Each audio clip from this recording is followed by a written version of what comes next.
Hello and welcome to Sports Time with Barney, and I am your host Barney. And as this is my first video, I'll be talking about myself. First off, I am an avid sports fan, which drives my wife crazy, but you'll have that. My favorite sport is football. My favorite team is the Cincinnati Bengals, as you can see with the background behind me. My favorite college team in all sports is Ohio State. I am from the state of Ohio, and being from the state of Ohio, I do tend to root for the home team more often than not. However, there are some exceptions. I do like all sports. I do like football the most, so I'll be talking about that more often than other sports. Out of the four major sports, I like the Pittsburgh Penguins the most, and hockey. In basketball, the Los Angeles Lakers have always been my favorite team, starting way back with the Showtime Lakers with Magic and Kareem. I do follow the Cavaliers as well, since they are my local team. I follow the St. Louis Cardinals in baseball, and also the Athletics to a lesser degree, and the Cleveland Indians as well. And the reason for the Oakland Athletics and the St. Louis Cardinals is because I was a big McGuire fan and Tony La Russa fan back in the 80s and early 90s, so it was just natural for me to follow him from Oakland to St. Louis. And I was kind of disappointed to hear that McGuire went from St. Louis to the Dodgers to be their hitting coach out there. Wish him the best of luck, but I still hope that you come in second to the Cardinals. And then in football, my favorite team besides the Bengals is Cleveland, because they are, again, the local team. And in college, the Ohio State and Notre Dame were my two favorite teams there. And with the introduction out of the way, I'd like to move on. What I'd like to talk about today is the NFL Draft. With the Combine coming up, I like to talk about my mock draft that I have up, and I do have some paperwork I'll be looking down to read off some of the names and stuff. And if I butcher any of the names, I apologize. I'm not an English major, I don't know how to read a lot of names. And with that being said, I don't put a whole lot of stock in a lot of the numbers that the Combine throws out, because some people can produce well on an empty field without pads on, without an opposing player trying to beat them or stop them. You know, I just don't put a whole lot of stock into it. Now, if a couple of players that have similar skill sets on the field and film and in game time, I look at those numbers, and if there's one person who seems to be a lot better at speed or jumping ability or catching ability or the shuttle, that sort of thing, that's what I take into account. So after the Combine, I might come up with another mock draft with some switching of a couple of players here and there, but nothing truly major where some guy's going to come out of nowhere to be high on my list or even crack the list if they were on the list before. I really don't see that happening. But with that in mind, I will go ahead and tell you what my mock draft is. Actually, before I begin my mock draft, a couple of things I'd like to say is that I actually have two lists here. The first list is the list of people I think that the team should draft, and my second list is the list of people I think that they will draft. So there will be a lot of variation between the two. A few, I think, like 8 or so that are the same people that they should draft and that they will draft.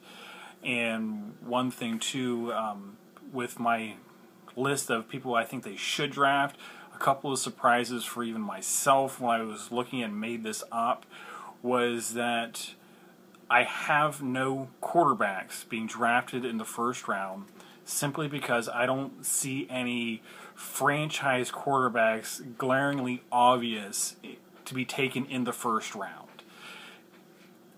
And the second thing is the same thing with running back. I don't see any running backs be taken in the first round, because with today's style of game, you have to be that Adrian Peterson, Chris Johnson style of running back where you can carry the load for 30, 40 times a game in order to be in that first round, because you command a lot of money and a lot of talent up there in the first round. Where this draft, it doesn't look like there's anybody who's going to be like that, especially with the league going towards multiple back systems where each running back has a specific set of skills for specific situations where they utilize them. And I don't see any first round running backs because of that in this draft. Some high second round picks for both of those groups of players with the running back and the quarterback, but I just don't see that any team should draft either one. Now, I do believe that probably 2 or 3 quarterbacks will be taken in the first round, but I feel that that's a mistake just because that high of a pick is going to be wasted on a talent that may or may not deserve it. So I will start. Kansas City with being the first pick, I think that they should take Luke Jekyll, I'm probably mispronouncing the name, I apologize, out of Texas A&M. He is the best player in the draft, the most talent, and he will become a perennial Pro Bowler for them if they are drafted. However, I feel that they will make a mistake and pick Geno Smith with the first pick overall out of West Virginia. Now, don't get me wrong, I think Geno Smith will be a decent quarterback in the NFL, but I just don't see him being a perennial Pro Bowler, which is what you want out of that first overall pick in the draft. He does have similar skill set to Cam Newton and Robert Griffin III, but I just don't think that he's at the same level with the skill set as those two are. So he's going to be that next tier down, maybe like a Wilson out of Seattle now, but the potential is there. I just don't see a first round pick with that talent. A second round pick, which I think he should still be there at the top of the second round, but unfortunately I think that they will take him in the first pick in the first round. And then with Jacksonville with the second pick, I think that they will take Jordan Warner, the defensive end out of Florida State, which he's probably the best defensive end in the draft, best defensive player in the draft, great pass rusher. He'll be top tier. However, since I think that the offensive tackle out of Texas A&M will still be there, which is the best player in the draft, because Kansas City will be taking Geno Smith instead, Jacksonville should take him over Jordan Warner, just because he's going to be, like I said, a perennial Pro Bowl tackle for any team he goes to, and he should be on everyone's number one. And so, with Geno Smith going first, I think, to Kansas City, then Luke should go to Jacksonville with the second pick. Next is Oakland, and I think they should take the defensive tackle out of Utah, Star Lotulelei. I apologize again, I'm sure I'm mispronouncing that name, but again, he's going to be a beast in the middle and the best available player, and I think Oakland should pick him up. However, with the draft with the way it will fold out, I think Warner from Florida State will still be there, which I feel is better than Star. So I feel that Oakland will be picking Warner instead. And with the fourth pick will be Philadelphia. I think they should pick up D. Milner, the cornerback out of Alabama. He's the best cornerback in the draft and will help them immensely on the defensive end. However, I feel that they will most likely go with the Jarvis Jones, the linebacker out of Georgia, who is a tremendous talent in his own right. However, I think that he might be suspect in the run game when run at him, so I don't have him that high up. Personally, he will be a tremendous defensive talent as a pass rusher, just not as a run stopper. And with the next pick, with the fifth, is Detroit. I have them picking up Damontre Moore, the defensive end out of Texas A&M, and he is a tremendous talent, and Detroit desperately needs some defensive talent on that defensive line outside of Ndamukong Suh. and I think he will be a great fit for him. And in fact, I think even with the draft the way it will fold out, I think he will be there and be able to be picked up by Detroit, and I think he is the best pick for them in this spot. Number 6 is Cleveland. Personally, I would like to see Cleveland pick up Manti Te'o. I feel that he is by far and away the best linebacker in this class, and I feel that he's an all-around. He can stop the run, he can stop the pass. You know, he was second in the Heisman voting for a reason. However, with all this catfish stuff that's over his head, that's really hurt his draft status, unfortunately for him and unfortunately for some of these teams that are going to pass on him because of it. And I think he will be passed on by Cleveland, and I think Cleveland will actually pick up D. Milner, the cornerback from Alabama, which is a great talent, and I think Cleveland will benefit from picking them up. I just think Cleveland will be missing out on a whole lot by shoring up the defense by getting Te'o instead. So, unfortunately for them, I think they will not play out that way. Number 7, Arizona. I have Chance Warmack, the offensive guard out of Alabama.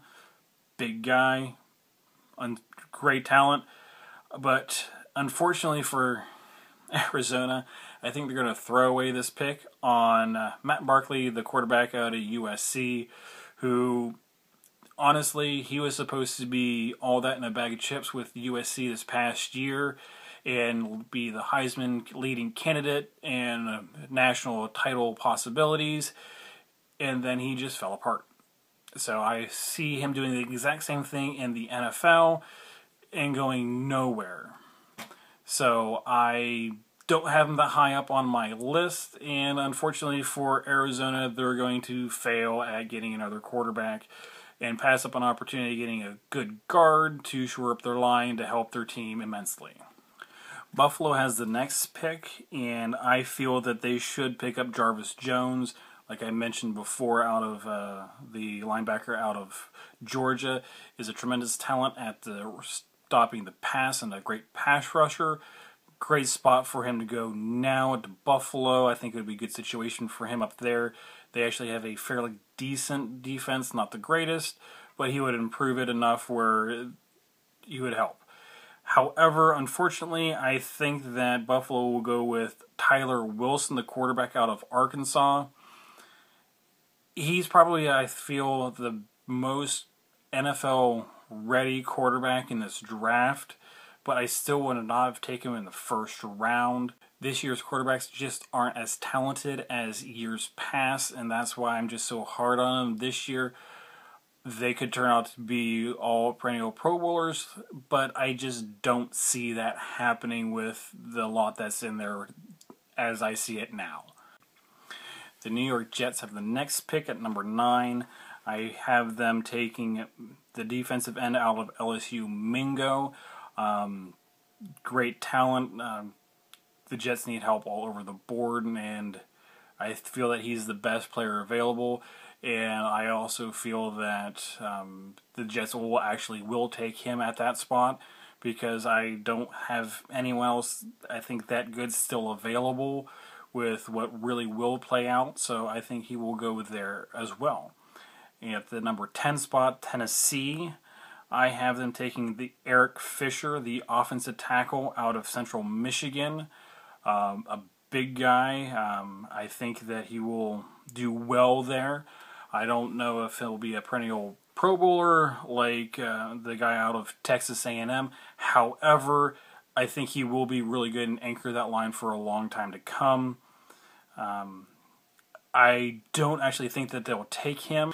I think they'll actually take Chance Warmack, the offensive guard out of Alabama, which would be still a good fit for them and really help Chris Johnson in the run game. That is the first 10 picks that I have for my mock draft. I'm going to leave it at that for now, and then next week I will pick up with number 11, which will be San Diego.